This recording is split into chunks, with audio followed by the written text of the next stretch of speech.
परमेश्वर के धन्य नाम की महिमा हो। प्रभात मनन के 17,424 में आप सभी का बहुत ही विनम्रता के साथ स्वागत करता हूं। आइए आज का मनन के लिए हम पढ़ते हैं पहला तीमुथियुस अध्याय 6 पद 19।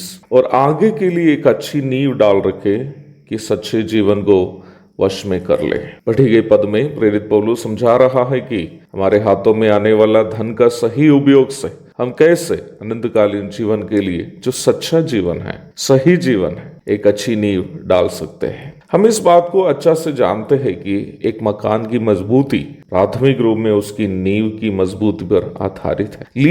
नींव यदि मजबूत है तो मकान गिर जाने की संभावना बहुत कम रहेगी। इसका मतलब यदि इस वर्तमान जीवन में हम जब जीवन बिताते हैं, हमारा जीवन का मकसद अनंतकालीन जीवन को सुरक्षित करना है, तो हम वर्तमान जीवन में एक अर्थपूर्ण, सुरक्षित, सही जीवन बिता रहे हैं। मैंने इस बात को पूर्व के एक मनन में बताया था कि हम मसीही विश्वासी लोग अनंतकालीन जीवन में बिना कोई काम धंधा से बैठने नहीं जा रहे। प्रभु के संग उनके 1000 वर्षीय शासन में तथा नई धरती और नया आकाश में हम प्रभु के संग राज करने वाले। प्रकाशित वाक्य 20:6 और 22:5।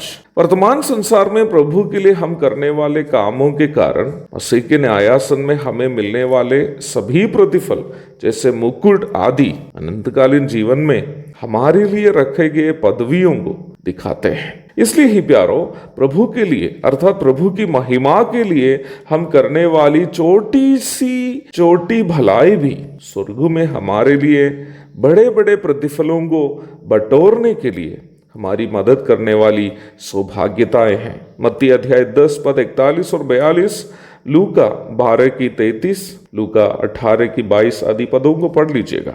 धन को इकट्ठा करके रखना मनुष्य इसलिए करते हैं क्योंकि अधिक मात्रा का धन एक प्रकार की सुरक्षा की एहसास दिलाता है, जबकि सच्चाई यह है कि वर्तमान संसार में इकट्ठा किया जाने वाला धन हमें केवल सुरक्षा की एक झूठी एहसास ही दिलाता है, सुरक्षा नहीं दिलाता है। पिछले दिन मैंने एक खबर पढ़ा, सुपरस्टार रजनीकांत इलाज करने के लिए अमेरिका के एक अस्पताल में भर्ती है। उनके परिजन तथा उनके फैंस आदि उनकी चंगाई के लिए प्रार्थना कर रहे हैं। भारत में सर्वाधिक रुपये अपने एक फिल्म के लिए लेने वाला इस अभिनेता एक अरबपति है। यदि उनका धन उनको सुरक्षा दे सकता है तो उनकी चंगाई के लिए प्रार्थना दुआ करने की जरूरत ही नहीं पड़ती। इसलिए मैं कह रहा था कि धन सुरक्षा की एक झूठी एहसास ही दिला सकता है, परंतु सही सुरक्षा कभी नहीं दिला सकता। पर परमेश्वर का वचन हमें सिखाता है कि हम अपने पास परमेश्वर के द्वारा दिया गया धन का विश्वास योग्य भंडारी यदि बने, तो प्रभु हमसे जिस दिन हिसाब मांगेंगे उस दिन हमें हमारा स्वामी प्रभु से प्रशंसा मिलने वाला है। लूका रचित सुसमाचार अध्याय 12 पद 42 से 48 तक पढ़ लीजिएगा। धन का सही उपयोग वर्तमान संसार में यदि हम करते हैं, धन को जो हमारे पास है उसे प्रभु की महिमा के लिए यदि हम इस्तेमाल करते हैं, वो हमें अनंतकालीन जीवन में एक सुरक्षा ही नहीं बल्कि हमारे स्वामी प्रभु से बहुत अधिक प्रशंसा के पात्र भी हमें बना सकता है। और वचन हमें ये भी सिखाता है कि वर्तमान संसार में धन का सही उपयोग हम यदि परमेश्वर की इच्छा अनुसार परमेश्वर की महिमा के लिए करते हैं तो वो हमें स्वर्ग में धन दिलाएगा। अंग्रेजी में एक ट्रेजर करके दिया है, बड़ा धन। मत्ती 19:21 पढ़ लीजिएगा। और स्वर्ग में मिलने वाला इस बड़ा धन के बारे में लूका 12:33 में हम पढ़ते हैं कि वो धन जो हमारा स्वर्गीय धन है उसे चोर चुरा नहीं सकता, न कीड़ा बिगाड़ सकता है। और तीसरी बात, धन का सही उपयोग हमें स्वर्गीय जीवन में अधिक जिम्मेदारियों को, पदवियों को प्राप्त करने में योग्य बनाता है। धन को यदि हम वर्तमान संसार में प्रभु की महिमा के लिए खर्च करते हैं तो वो हमें स्वर्गीय जीवन में अधिक जिम्मेवारियों को प्राप्त करने के लिए, अधिक पदवियों को प्राप्त करने के लिए हमें लायक बनाता है। मत्ती अध्याय 25 पद 21 और 23। मेरे प्यारो, वचन स्पष्ट रूप में सिखाता है कि हम उस धन का भंडारी है जो प्रभु हमारे हाथों में दिया है। We are the stewards of those riches and property that God has given into our hands while we are in this world.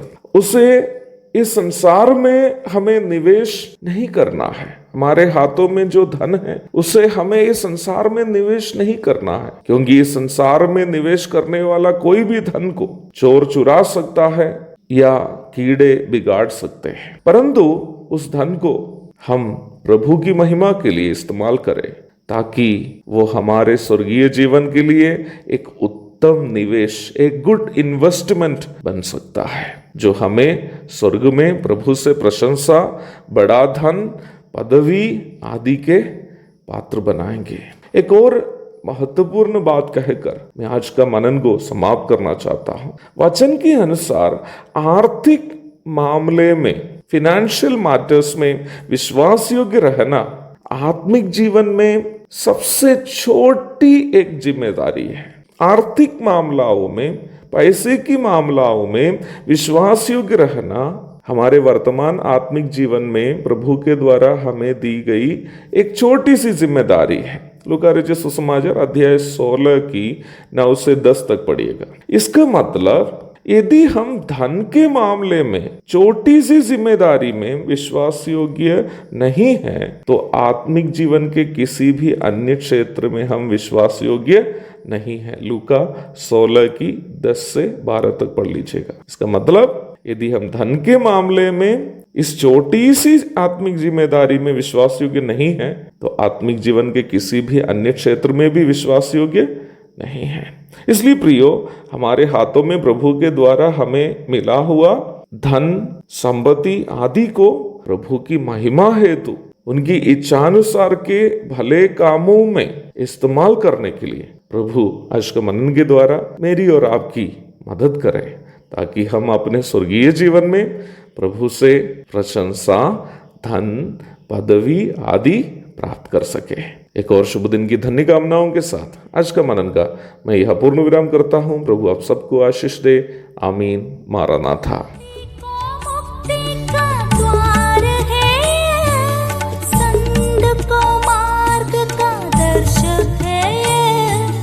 विश्वास जो करते हैं उसके लिए अनंत जीवन